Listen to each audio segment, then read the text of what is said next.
رمضان الذي أنزل فيه القرآن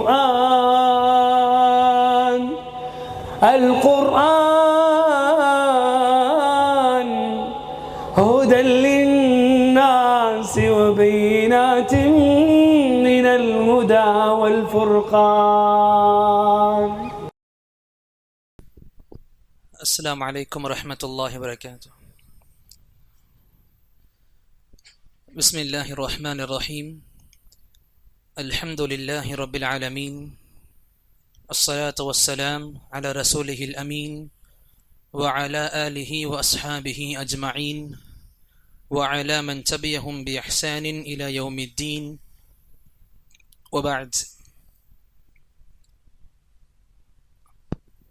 رب اشرح لي صدري ويسر لي أمري واحلل عقدة من لساني يفقه قولي. اللهم زدنا علما. எல்லாம் வல்ல அல்லாஹ்வை போற்றியும் புகழ்ந்தும் ஆரம்பிக்கின்றேன். அல்ஹம்துலில்லாஹ், அல்லாஹுடைய மாபெரும் கிருபையினால் அஷரத்தும் முபஷரா எனும் பெருந்தலைப்பின் கீழ் சிறந்த சஹாபாக்களாகிய 10 சுவனத்தின் சுவச்செய்தி பெற்ற சஹாபாக்களின் வாழ்க்கையை தெரிந்து கொள்ளக்கூடிய இந்த முயற்சியின் கடைசி அமர்வில் இருந்து கொண்டிருக்கிறோம். அல்ஹம்துலில்லாஹ். இந்த வரிசையில் 9 சஹாபாக்கள் சம்பந்தமான வாழ்க்கை நிகழ்வுகள் அல்ஹம்துலில்லாஹ் முடிந்த அளவிற்கு தெரிந்து கொண்டிருக்கிறோம். அந்த வகையில் கடைசி சஹாபியாக நபி அவர்கள் ஸல்லல்லாஹு அலைஹி வஸல்லம் அவர்களின் நாவிலிருந்து சுவன செய்தியை பெற்ற இந்த 10 சஹாபாக்களில் 10 சிறந்த சஹாபாக்களில் கடைசி சஹாபியாக நாம இன்று பார்க்க இருப்பது சயீத் பின் ஸைத் ரலியல்லாஹு அன்ஹு. சயீத் பின் ஸைத் ரலியல்லாஹு அன்ஹு இவர்களை பற்றி பார்க்கும் பொழுது பெயர் அல்ஹம்துலில்லாஹ் சயீத் பின் ஸைத் ரலியல்லாஹு அன்ஹு. இவங்களுடைய பிறப்பு நபி ஸல்லல்லாஹு அலைஹி வஸல்லம் ஹிஜ்ரத் பண்ணாங்க மதீனாவுக்கு. அந்த மதீனாவுக்கு ஹிஜ்ரத் பண்ண அந்த ஆண்டிலிருந்து 22 ஆண்டுகள் முன்ன பிறந்திருப்பாங்க. இன்னும் சுப்ஹானல்லாஹ், இவங்களுடைய இஸ்லாம் ஏற்கக்கூடிய இந்த விஷயம் எப்படி அழகா இருக்கும் அப்படின்னா அதை பற்றி விரிவாக சொல்லுவேன் இன்ஷா அல்லாஹ். நபி ஸல்லல்லாஹு அலைஹி வஸல்லம் மக்கால தாவா மையம் ஒன்று ஆரம்பிச்சிருப்பாங்க. தாருல் அர்க்கம் அப்படின்ற பெயரில் ஒரு அவங்க அர்க்கம்னு சொல்லக்கூடிய அந்த அவங்க வீட்டில் தாருல் அர்க்கம்ல இஸ்லாமியர்களுக்கு இஸ்லாம் பற்றி எத்தி வைக்கிறதுக்காக கிளாஸஸ் நடத்துறதுக்காக ஒரு சென்டர் ஆரம்பிச்சிருப்பாங்க. அந்த தாருல் அர்க்கம் ஆரம்பிக்கப்படுறதுக்கு முன்னாடி சில காலங்களுக்கு முன்னாடி சயீத் பின் ஸைத் ரலியல்லாஹு அன்ஹு அவங்க இஸ்லாம் ஏற்றிருப்பாங்க. அல்ஹம்துலில்லாஹ். இப்ப இவங்களுடைய இஸ்லாம் ஏற்பு சம்பந்தமாக நல்லா தெரிஞ்சுக்கணும் அப்படின்னா இவங்களுடைய தந்தையை பத்தி தெரிஞ்சுக்கணும். இவங்களுடைய தந்தை ஸைத் பின் அம்ர் அவங்க எப்படிப்பட்ட ஒரு நபர் அப்படின்னா சுப்ஹானல்லாஹ், நபி ஸல்லல்லாஹு அலைஹி வஸல்லம் இன்னும் இஸ்லாம மக்களுக்கு எடுத்து வரல, இன்னும் புதுப்பிச்சு கொடுக்கல, இன்னும் நபித்துவம் கொடுக்கப்படல, இன்னும் நபியாக முஹம்மது ஆக்கப்படல. அப்ப அந்த காலங்களை நாம ஐயாமுல் ஜாஹிலியான்னு சொல்லுவோம், அறியாமை காலம்னு சொல்லுவோம். அந்த ஜாஹிலியா காலகட்டத்தில் எல்லா கெட்ட விஷயம் நடந்துட்டு இருந்துச்சு. அகீதா ரீதியாக, ஒழுக்கம் ரீதியாக, தன்மைகள் குணங்கள் ரீதியாக, பண்புகள் ரீதியாக, பழக்க வழக்கங்கள் ரீதியில் எந்த அடிப்படையில் எடுத்துக்கிட்டாலும் நிறைய அனாச்சாரங்கள். அப்ப இதுல சுப்ஹானல்லாஹ் இந்த ஆரம்பத்திலிருந்து இப்படி சிறுக்குடைய வகைகள், இந்த சிலைகளை வணங்குறது, பெண் பிள்ளைகளை அப்படியே உயிரோடு புதைக்கிறது, அவங்களை கொலை செல்றது, இப்படிப்பட்ட பலதரப்பட்ட விஷயம் நடந்துட்டு இருந்துச்சு. இந்த காலகட்டத்தில் தௌஹீதை தேடக்கூடிய ஒரு நபராக இருந்தாங்க. சுப்ஹானல்லாஹ், எப்படி ஷிர்க் எந்த அளவுக்கு அதிகமா இருக்குதோ இவங்களுடைய ஷிர்க் சம்பந்தமாக எந்த ஒரு திருப்தியும் கொள்ளாத நபரா இருந்தாங்க. இவங்க சிலை வணங்குறாங்க, அது மக்களை எதிர்ப்பாங்க, எப்படி எதுக்கு வணங்குறீங்க, இது சரி கிடையாது. இதே நபர் அந்த சிலைகளுக்கு ஆடுகளை இல்ல எதையோ ஒன்று பலி கொடுக்கும் பொழுது ஒரு சம்பவம் அழகா நடக்கும். ஒரு ஆட்டை ஒன்று பலி கொடுப்பாங்க. அப்ப அந்த சமயத்துல சஅதுடைய அப்பா ஸைத் பின் அம்ர் சொல்லுவாங்க, எதுக்கு நீங்க ஆட்டை அறுக்கிறீங்க, ஆட்டுக்கும் இந்த சிலைக்கு என்ன சம்பந்தம் இருக்கு? அஷாத் ஹலக அல்லாஹ், இந்த ஆட்டை படைச்சது அல்லாஹ் தான். அந்த மக்களுக்கு அல்லாஹ் மீது நம்பிக்கை இருந்துச்சு, அல்லாஹ் பத்தி எப்படி சொல்லுவாங்கன்னு கேட்க கூடாது. அந்த மக்களுக்கு அல்லாஹ் சார்ந்த எல்லா நம்பிக்கையும் இருந்துச்சு. எங்க ஷிர்க் பண்ணாங்க? உலூஹியத்துல, ருபூபியத்துல எந்த ஒரு நம்ம விட அதிகமான நம்பிக்கை கொண்டு இருந்தாங்க. உலூஹியத்தை ஷிர்க் பண்ணிக்கிட்டு இருந்தாங்க. அப்ப சொன்னாங்க அஷாத் ஹலகஹ அல்லாஹ், அல்லாஹ் ரப்புல் ஆலமீன் தான் ஆட படைச்சான். வ அன்ஸல லஹா மினஸ் ஸமாஇ மாஅ, இந்த ஆட்டுக்காக அவன் தான் வானத்திலிருந்து மலையை பொழிய வச்சான். வ அம்பத லஹா மினல் அர்தி கலஅ, இந்த ஆடுக்காக வேண்டி அல்லாஹ் ரப்புல் ஆலமீன் பூமியிலிருந்து விளைச்சலை உண்டாக்குனா. இப்படி இந்த ஆடு சம்பந்தமாக எல்லாத்தையுமே அல்லாஹ் தான் பண்ணிக்கிட்டு இருக்கான். அப்படின்னும் பொழுது சும்ம தஸ்பஹூனஹா அலா கைரி இஸ்மில்லாஹ், பிறகு இது அறுக்கும் பொழுது மட்டும் அல்லாஹ்வுடைய பெயருக்கு முரணாக அல்லாஹ் அல்லாதவங்களுக்கு அறுப்பீங்களா? இந்த அழகான வார்த்தைகள் நமக்கு இஸ்லாம் சொல்லிக் கொடுக்குற வார்த்தைகள். இது இந்த அகீதா, இந்த கொள்கை இஸ்லாம் நமக்கு புகட்டக்கூடிய விஷயங்கள். இது அந்த மக்களுக்கு இஸ்லாம் புதுப்பிக்கப்படுறதுக்கு முன்னாடியே சொல்லி கொடுத்தாங்க. இது பண்ணக்கூடாது. இன்னும் அழகா உலக மக்களுக்கு, அந்த மக்கத்து முஷ்ரிக்கீன்களுக்கு கேட்கிற மாதிரி சத்தமா சொல்லுவாங்க, தீனி தீனு இப்ராஹிம் வ இலாஹி இலாஹு இப்ராஹிம், என்னுடைய மார்க்கம் உங்களுடைய மார்க்கம் கிடையாது. என்னுடைய மார்க்கம் எப்படிப்பட்டதுன்னா இப்ராஹிமுடைய மார்க்கம். இப்ராஹிம் அலைஹிஸ்ஸலாமுடைய மார்க்கம் என்னுடைய மார்க்கம்.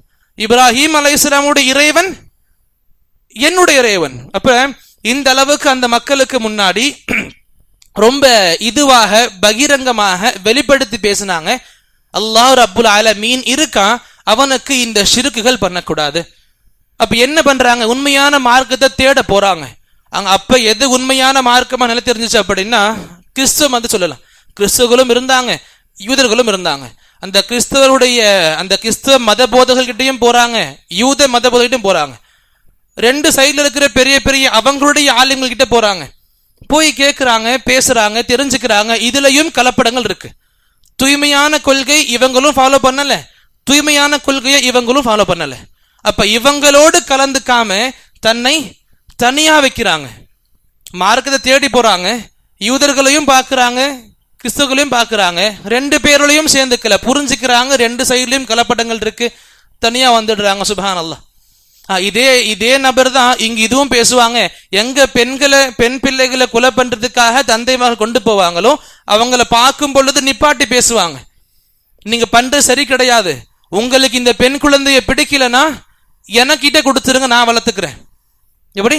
உங்களுக்கு இந்த பெண் குழந்தை இருக்கிறது பிடிக்கலன்னா சாகடிக்காதீங்க, உங்களுக்கு வேண்டாம் தானே, என்கிட்ட கொடுங்க, நான் வளர்த்துக்கிறேன், என்னுடைய பொறுப்பில் நான். இப்படி பல பெண்கள் அல்லாஹ் ரப்புல் ஆலமீன் இவர் மூலமாக பாதுகாத்தான். அப்ப இந்த அளவுக்கு சுப்ஹானல்லாஹ் மிக பெரிய அழகான இயற்கை சார்ந்த மார்க்கத்தை பேணிக்கிட்டு இருந்தாங்க.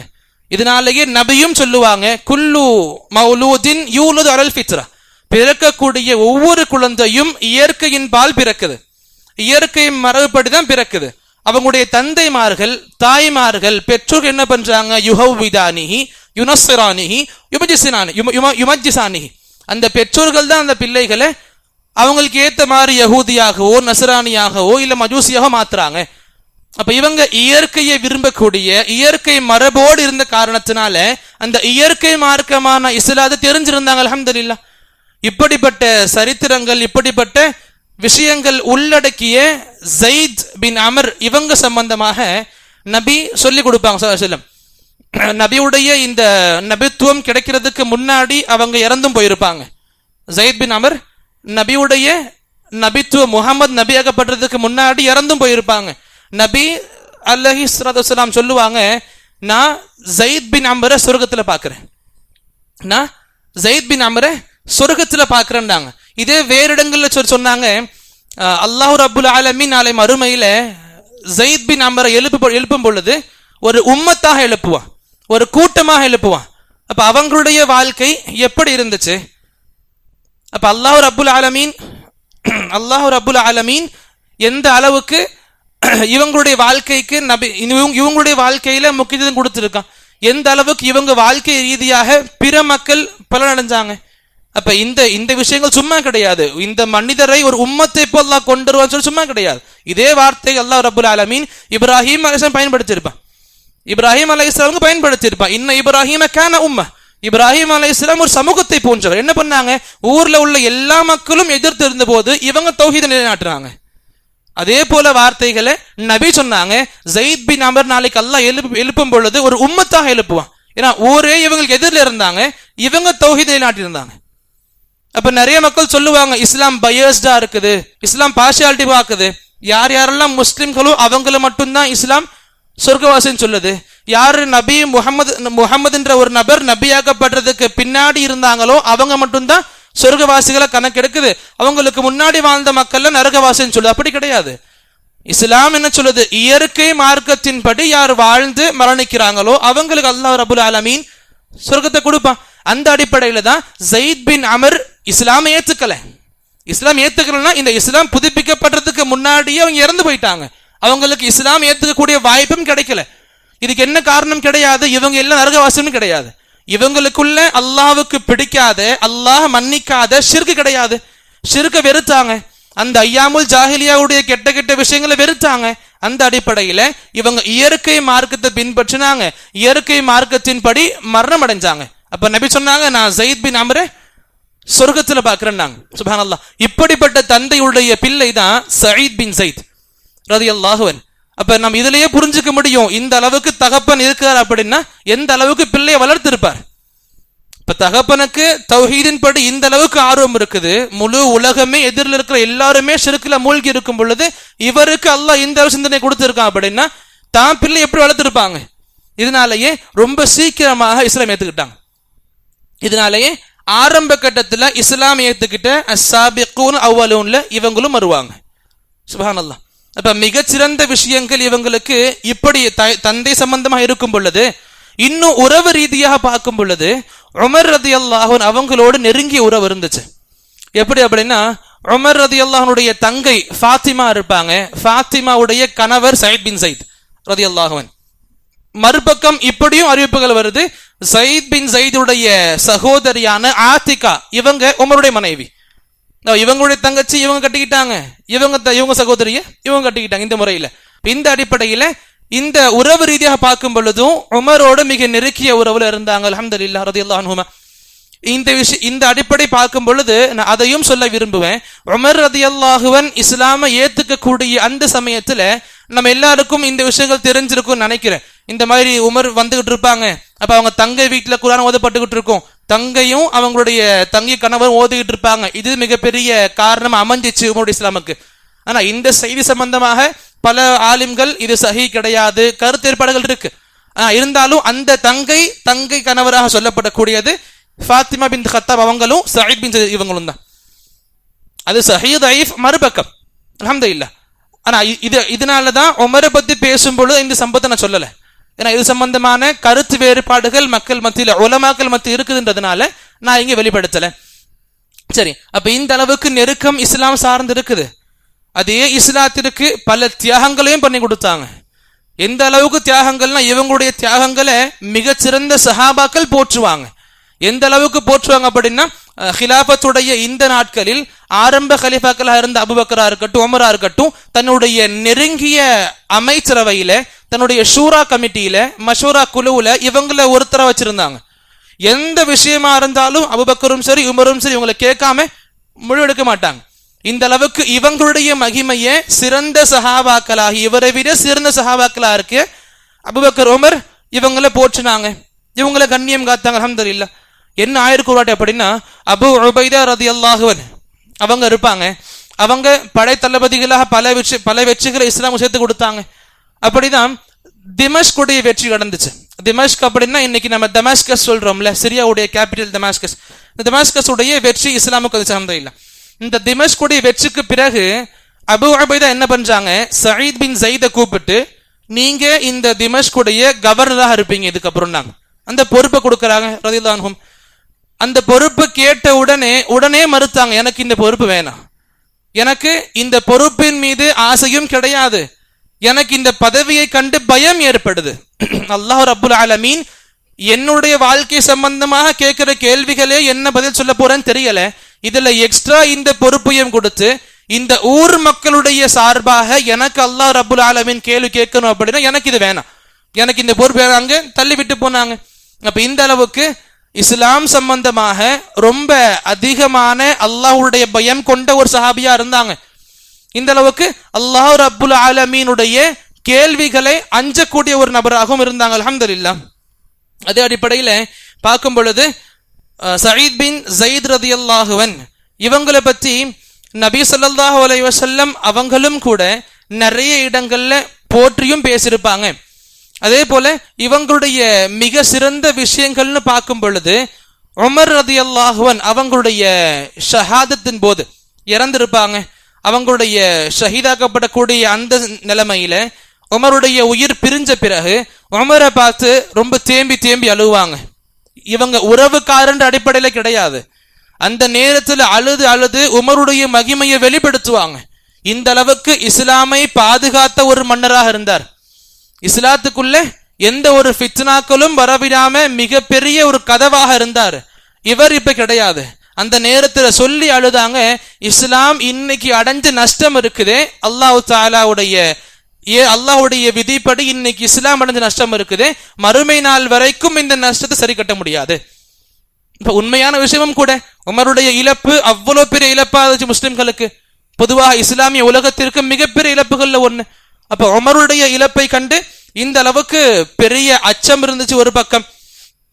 அதே போல இவங்களுடைய குணங்களை பத்தி பார்க்கணும் அப்படின்னா சுப்ஹானல்லாஹ், எப்பவுமே அந்த தற்பெருமையை விரும்பாதவங்க. எல்லா சஹாபாக்களும் அல்ஹம்துலில்லாஹ் இந்த எல்லா விஷயங்கள்லையும் மிகச் சிறந்தவங்களா இருப்பாங்க. அஷ்ரா முபஷ்ஷராவுடைய 10 சஹாபாக்களும் இந்த குணங்கள்ல மிகச்சிறந்த சஹாபாக்களா இருப்பாங்க. எந்த அளவுக்கு இவங்களை நான் முக்கியத்துவம் கொடுத்து சொல்றோம் அப்படின்னா, ஆரம்ப அமர்வுகள்ல சொல்லியிருப்பேன், அந்த அஷ்ரத் முபஷ்ஷராவுடைய ஹதீஸை வெளிப்படுத்தும் பொழுது ஆரம்ப அமர்வுகளையும் சொல்லியிருப்பேன். நபியுடைய ஹதீஸை அறிவிக்கும் பொழுது சொல்லுவாங்க, அஷ்ரத்துன் ஃபில் ஜன்னah, 10 நபர்கள் சுவனவாசிகள், 10 நபர்கள் சொர்க்கவாசிகள். நபி பெயர் சொல்லி சொல்லுவாங்க, அபூபக்கர் ஃபில் ஜன்னah, உமர் ஃபில் ஜன்னah, உஸ்மான், இந்த மாதிரி பெயரை சொல்லி சொல்லுவாங்க. அந்த அடிப்படையில 10 நபர்கள் சுவனவாசிகள்னு ஆரம்பிச்சு 9 சஹாபாக்களுடைய பெயரை சொல்லி நிப்பாட்டிப்பாங்க. 9 சஹாபாக்களுடைய பெயரை சொல்லி நிப்பாட்டிப்பாங்க. பக்கத்தில் உள்ள மாணவர்கள் மற்ற நபர்கள் கேட்பாங்க, எதுக்கு நீங்க 9 சொல்லி நிப்பாட்டிட்டீங்க, 10வது சொல்லலையே, 10வது பேர் யார், 10வது நபர் யார் சொல்லுங்க. அமைதியா இருப்பாங்க. அல்லாஹ்வுடைய சாட்சியை வச்சு சொல்றோம், சொல்லுங்க. அல்லாஹ்வை சாட்சியாக்கி சொல்றோம், இங்க 10வது நபர் சொல்லி ஆகணும். அப்ப சொன்னாங்க, எங்க நீங்க அல்லாஹ்வை சாட்சியாக அமைத்து கேட்கிறீங்களோ அப்ப சொல்றேன், நபி இதையும் சொன்னாங்க, சயீத் பின் ஸைத் ஃபில் ஜன்னah. அந்த ஹதீஸை அறிவிச்ச சஹாபி, அந்த மக்களுக்கு அறிவிச்ச சஹாபி சயீத் பின் ஸைத் தான். இந்த சஹாபி தான் இவங்க பேரை சேர்க்காம மீதமுள்ள 9 சஹாபாக்கள் பேரை சொல்லி மௌனம் காத்தாங்க. என்ன காரணம்? நான் இந்த விஷயத்திலிருந்து கூட நான் எனக்கு பெருமையை வந்துடக்கூடாதுன்னு பயப்படுறேன். இந்த விஷயத்திலிருந்து கூட நான் எந்த ஒரு தப்பான செயல், தப்பான உள்ளத்தில் மாற்றம் வரக்கூடாதுன்னு பயப்படுறேன் நாங்க. சுப்ஹானல்லாஹ். அப்ப உண்மையிலேயே சஹாபாக்கள் வாழ்க்கையை பார்க்கும் பொழுது நம்ம வெறும் வாழ்க்கையா பார்க்க கூடாது. எந்த அளவுக்கு முஃமின்களுடைய குணங்கள் இருக்கணும், எந்த அளவுக்கு முஸ்லிம்கள் முஃமின்களுடைய பண்புகள் இருக்கணும், இந்த உலகத்தில் சிறந்த மனிதராக வாழணும் அப்படின்னா எந்தெந்த குணங்கள் வேணும், எல்லாத்தையும் சொன்னது மட்டும் கிடையாது, வாழ்க்கையின் மூலமாக வாழ்ந்தும் காட்டினாங்க. சுப்ஹானல்லாஹ். எவ்வளவு பெரிய சுப செய்தி இது! நபியின் மூலமாக, நபியின் நாவிலிருந்து இந்த இன்னார் சொர்க்கத்துக்கு போவாங்கன்ற சொர்க்கத்துடைய சுப செய்தி பெறப்பட்ட பிறகும் கூட இந்த செய்தியை வெளிப்படுத்தும் போது யோசிக்கிறாங்க, தன்னுடைய பேர் நான் சொல்ல விரும்ப மாட்டேன், ஏன் இதன் மூலமாக பெருமை வந்துருமோன்ற இது. இந்த அளவுக்கு சுப்ஹானல்லாஹ் இவங்க வாழ்க்கையில பார்க்கும் பொழுது அல்லாஹ்வுடைய வசனங்கள் நமக்கு ஞாபகம் வந்துகிட்டே இருக்கும். அல்லாஹ் குர்ஆன்ல சொல்லுவான், ஃபலா துஸக்கு அன்ஃபுஸக்கும், உங்களை நீங்களே போற்றிக்கொள்ளாதீர்கள், உங்களை நீங்களே போற்றிக்கொள்ளாதீர்கள். நான் அப்படி, நான் இப்படி, எனக்கு இந்த திறமை இருக்கு, நான் இந்த நல்லது பண்ணிட்டேன், இது பண்ணிட்டேன், அது பண்ணிட்டேன், உங்களை நீங்களே போற்றிக்கொள்ளாதீர்கள். ஹுவ அஅலம் பிமன் இத்தகா, உண்மையில் யாரு அந்த அளவுக்கு உண்மையான தக்வா உள்ளவராக இருப்பீர் என்பதை அல்லாஹ் நன்கறிந்திருக்கிறார். அப்ப இந்த வசனங்களை அழகா சஹாபாக்கள் வாழ்க்கையில பார்க்க முடியும். அப்ப எந்த இடத்திலையும் எந்த ஒரு சஹாபி வாழ்க்கையிலும் பார்க்க முடியாது அவங்களே போற்றி கொண்டது மாதிரி. ஹதீஸ்களை எடுத்து வைக்கும் பொழுது கூட இந்த அளவுக்கு பேணுதல். அவங்களுடைய பெயர் நபி சொல்லி கொடுத்தாங்க, ஆனா இந்த செய்தியை வெளி மக்களுக்கு சொன்னது கிடையாது. சுப்ஹானல்லாஹ். இந்த அளவுக்கு தன்னலமான, எந்த ஒரு தற்பெருமை இல்லாத, அதை விட்டு வெகு தூரமான சஹாபாக்கள் எல்லாருமே அல்ஹம்துலில்லாஹ் இவங்களுடைய பெயர் ரொம்ப முன்னா இருக்கும் அல்ஹம்துலில்லாஹ். அதே போல இன்னும் பொதுவான அதிகப்பட்ட சிறப்புகள் என்ன அப்படின்னா, இவங்களையும் நபி ஸல்லல்லாஹு அலைஹி வஸல்லம் முஸ்தஜாபு தாவத் சொல்லியிருப்பாங்க. இந்த ஒரு சஹாபியும் கூட சஅத் பின் அபி வக்காஸை போன்று இவங்க எப்ப துஆ கேட்டாலும் அல்லாஹ் ரப்புல் ஆலமீன் இவங்க துஆவையும் உடனே அங்கீகரிப்பான். இவங்க துஆவுக்கும் மறுப்பு கிடையாது. இப்ப முஸ்தஜாபு தாவத் தான் முதல்லயே சொல்லியிருப்பேன். அல்லாஹ் கிட்ட துஆவுக்காக நின்றுட்டாங்க அப்படின்னா அல்லாஹ் கண்டிப்பா துஆ ஏற்றுக்கொள்வான். இன்னைக்கு இல்ல நாளைக்கு கண்டிப்பா அந்த துஆவுக்கு பதில் கிடைக்கும். அப்ப அதே போல ஒரு விஷயத்த சொல்ல விரும்புவாங்க. மர்வான் பின் ஹக்கம் சொல்லக்கூடிய ஒரு நபர், அதாவது ஹலீஃபாவுடைய வாழ்க்கைக்கு பிறகு மர்வான் பின் ஹக்கம் மதீனாவுடைய கவர்னராக இருந்தாங்க. அந்த சமயத்துல மதீனால சயீத் பின் ஸைத் இவங்களும் இருப்பாங்க. இவங்க வீட்டுக்கு இவங்க இடத்துக்கு பக்கத்துல ஒரு பெண்மணி இருப்பாங்க. உர்வா பின் அவுஸ்ன் பேர் அவங்க இருப்பாங்க. அவங்க மர்வான் கிட்ட கம்ப்ளைண்ட் பண்ணுவாங்க. மதீனா கவர்னர் மர்வான் கம்ப்ளைண்ட் பண்ணுவாங்க, இந்த மாதிரி சயீத் பின் ஸைத் என்னுடைய இடத்தை அபகரிச்சிட்டாரு, என்னுடைய இடத்தை அவர் அபகரிச்சிட்டாரு, என்னுடைய நிலம் இந்த அளவுக்கு இருக்கு, அவரது இங்கிருந்து ஆரம்பிக்குது, ஆனா அவர் என்னுடைய இடத்துல கொஞ்சம் இடத்தை ஆக்கிரமிச்சுட்டாங்க, அபகரிச்சுட்டாங்க, எனக்கு நீதி வேணும்னு சொல்லி கம்ப்ளைண்ட் வருது. இப்ப நல்லா கவனிக்கணும், இந்த உலக மக்களுடைய நாவுல இருந்து யாருமே விடுபடல, யாரையும் இந்த உலக மக்கள் விட்டது கிடையாது. சுப்ஹானல்லாஹ், எப்படிப்பட்ட மனிதர்களை பேசியிருக்காங்க. ஆயிஷா அம்மையார் அவங்கள பத்தி தப்பா பேசின உலகம் இது. மரியம் அலைஹிஸ்ஸலாம் அவங்கள பத்தி தப்பா பேசின உலகம் இது. நம்முடைய நபி முஹம்மது ஸல்லல்லாஹு அலைஹி வஸல்லம் அவங்கள பத்தி லஸ்த முர்சல், நீ நபியே கிடையாதுன்னு சொல்ல உலகம் இது. சாத் பின் அபீ வக்காஸ் அவங்க பத்தியும் பார்த்தோம், உலக மக்கள் பெரிய பெரிய பழிகளை சுமத்துனாங்க. அப்ப இந்த உலகம் யாரையும் சும்மா விடாது. அந்த அடிப்படையில தான் இங்க இந்த சயீத் பின் ஸைதை பத்தியும் சொல்லப்படுது. கம்ப்ளைண்ட் எடுத்து முன் வைக்கிறாங்க, என்னுடைய நிலத்தை அபகரிச்சிட்டார். யாரை பத்தி? அதுவும் சுப்ஹானல்லாஹ், எந்த நபியை பத்தி, எந்த சஹாபியை பத்தி நபியே சொல்லி கொடுத்தாங்களோ இவர் சோனவாசி, இவருடைய பண்புகளை பெரிய பெரிய சஹாபாக்கள் போற்றினார்களோ அந்த சஹாபியை பத்தி சொல்றாங்க, இவர் என்னுடைய நிலத்தை அபகரிச்சிட்டார். என்ன பண்ணுவாங்க? இஸ்லாம் இவங்க சஹாபியாச்ச, இவங்களை தொடர்ந்து கேஸ் இருக்கு, இப்படியே விட்டுலான்னு சொல்லி கொடுக்கல. அலினுடைய காலத்திலையும் பார்த்தோம், ஷுரைஹின் சொல்லக்கூடிய ஒரு ஜட்ஜ் சம்பந்தமாக பெரிய சம்பவம் நடந்துச்சு. எந்த அளவுக்கு இஸ்லாம் நீதத்தை நிலைநிறுத்துது, எந்த அளவுக்கு இஸ்லாம் சரியாக பார்க்கக்கூடிய விஷயங்கள் சொல்லி கொடுக்குது, பெரிய உதாரணங்களை பார்த்தோம். அதே அடிப்படையில தான் மர்வானும் வராங்க, வந்து கேட்கறாங்க, சயீதே உங்க பக்கம் உள்ள விஷயத்த சொல்லுங்க. அல்ஹம்துலில்லாஹ், நீங்க சஹாபி, கண்ணியமானவங்க, நபியின் வாயில இந்த சிறப்புகள் உங்களுக்கு இருக்கு அல்ஹம்துலில்லாஹ். ஆனா அதுக்காக நபியுடைய பழக்கம் நமக்கு தெரியும், உங்க சைட்ல இருக்க விஷயங்களை கண்டிப்பா சொல்லுங்க, எனக்கு தெரியும் உங்க மேல் தப்பு கிடையாது, இருந்தாலும் உங்க சைட்ல உள்ள விஷயங்களை சொல்ல வேண்டியது உங்க கடமை, கேட்க வேண்டியது ஏன் கடமை. கேட்கிறாங்க, கேட்கும்போது சொல்லுவாங்க, மர்வானே நீங்களே சொல்லுங்க, நபியின் மூலமாக இந்த செய்தியை கேட்டவன் நான். நபி சொல்லி கொடுத்தாங்க, எவர் அநியாயமாக உலகத்தில் இந்த பூமியில ஒரு ஜான் இடத்தை அபகரிச்சாலும், அநியாயமாக ஒரு ஜானை இவர் பேர்ல மாத்திக்கிட்டாலும், தௌவகஹுல்லாஹு இய்யாஹு யௌமல் கியாமத்தி மின் அர்தி 70, அல்லாஹ் ரப்புல் ஆலமீன் அவருக்கு நாளை மறுமை நாள்ல 7 பூமிகளை கழுத்தில் தொங்க விட்டு கொண்டு வருவான். 7 பூமிகளை கழுத்து தொங்க விட்டு கொண்டு வருவான். இந்த ஹதீஸ நபியின் மூலமாக, நபியின் நாவல இருந்து நான் கேட்டிருக்கேன். இப்ப நீங்க சொல்லுங்க, இந்த ஹதீஸ்களை நபி சொல்லி கேட்ட நானு இந்த செயலை செஞ்சிருப்பேனா? இப்ப நீங்க சொல்லுங்க, நபியின் நாவல இருந்து இந்த செய்தியை கேட்ட நானு இந்த செயலை செஞ்சிருப்பேனா? நிலத்தை அபகரிச்சிருப்பேனா? இந்த ஒரு ஹதீஸ் தான் சொல்லியிருப்பாங்க.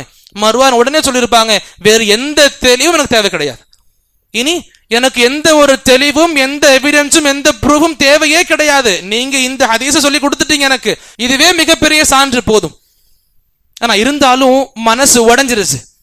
எந்த அளவுக்கு இந்த மக்களுக்காக இது பண்ணி வாழ்றோம், எந்த அளவுக்கு இஸ்லாத்தை பேணி வாழ்ந்துகிட்டு இருக்கோம், நம்மள எப்படி சொல்லிட்டாங்களே இந்த பொண்ணு, இந்த பெண்மணி இப்படி பேசிட்டாங்களே, மனசு உடைஞ்சிருச்சு.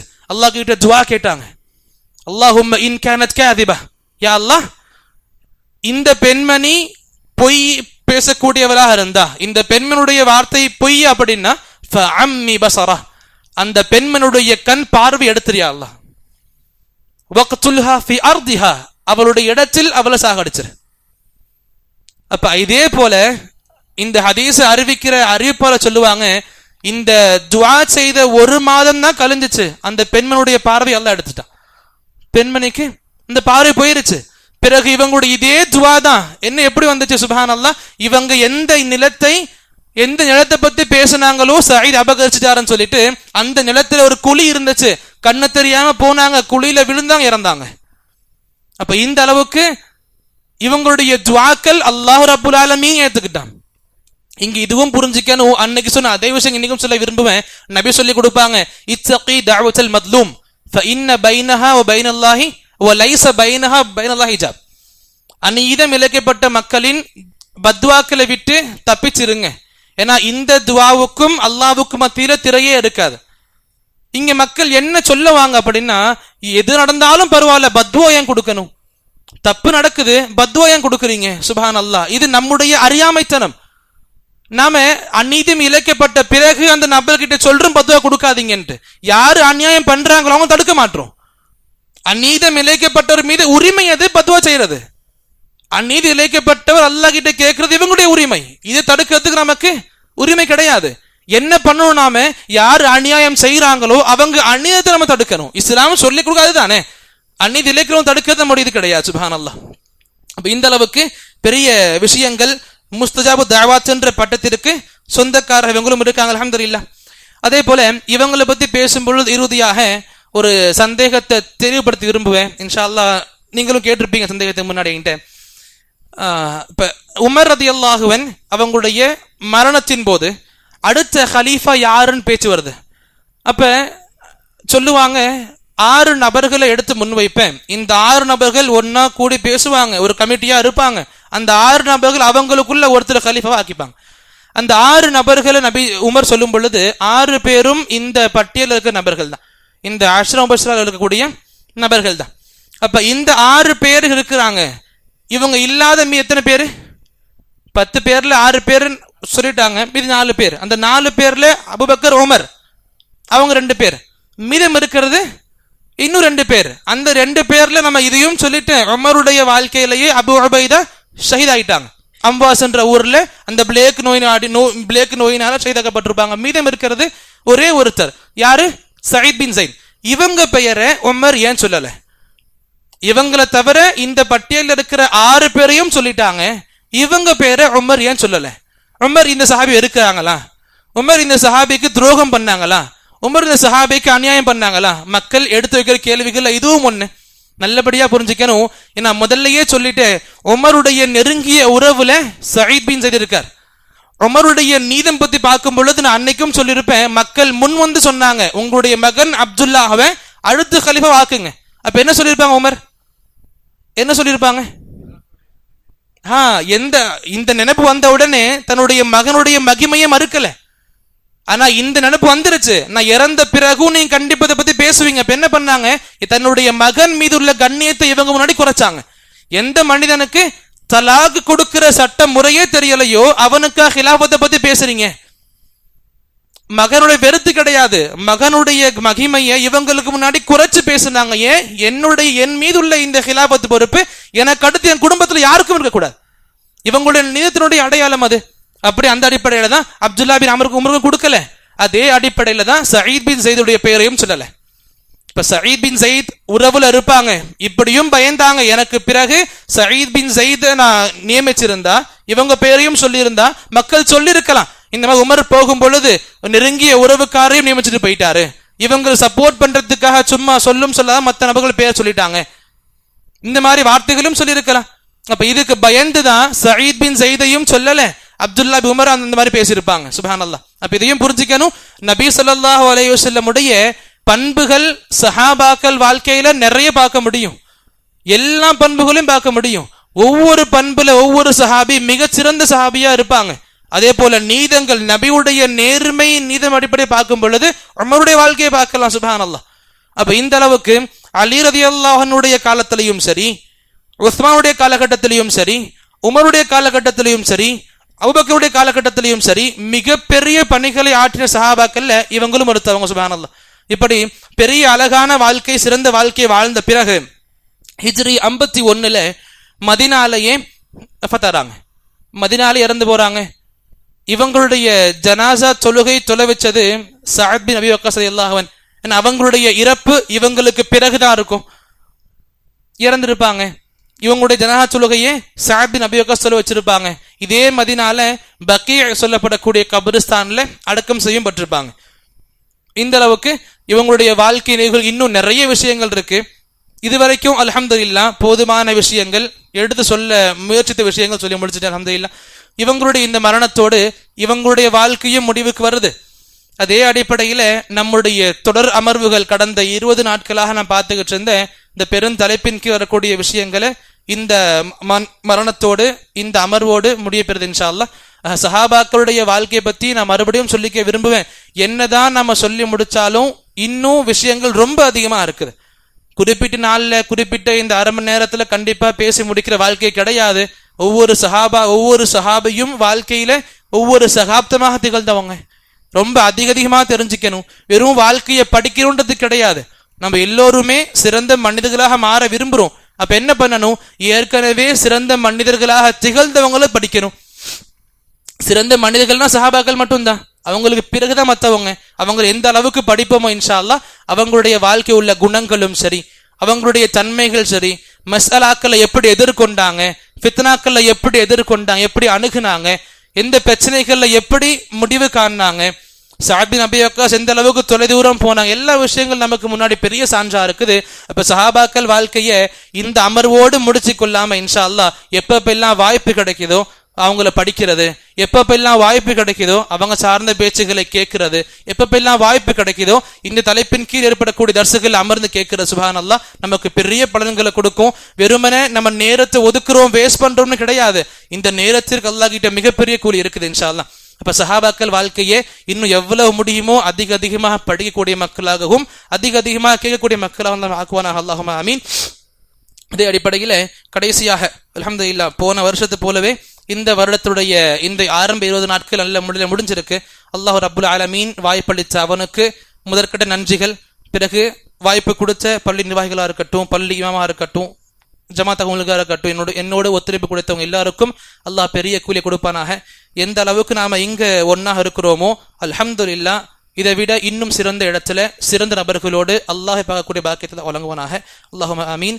வரக்கூடிய மிக சிறந்த இரவுகள், மிக சிறந்த நாட்கள், இந்த கடைசி 10 இரவுகளை அதிகமாக சரியான முறையில் பயன்படுத்தக்கூடிய மக்களாக, குர்ஆனோடு அதிக தொடர்பு கொள்ளக்கூடிய மக்களாக, தொழுகையோடு அதிக உணர்வுக்குள்ள மக்களாக அல்லாஹ் நம் அனைவரும் ஆக்குவானாக.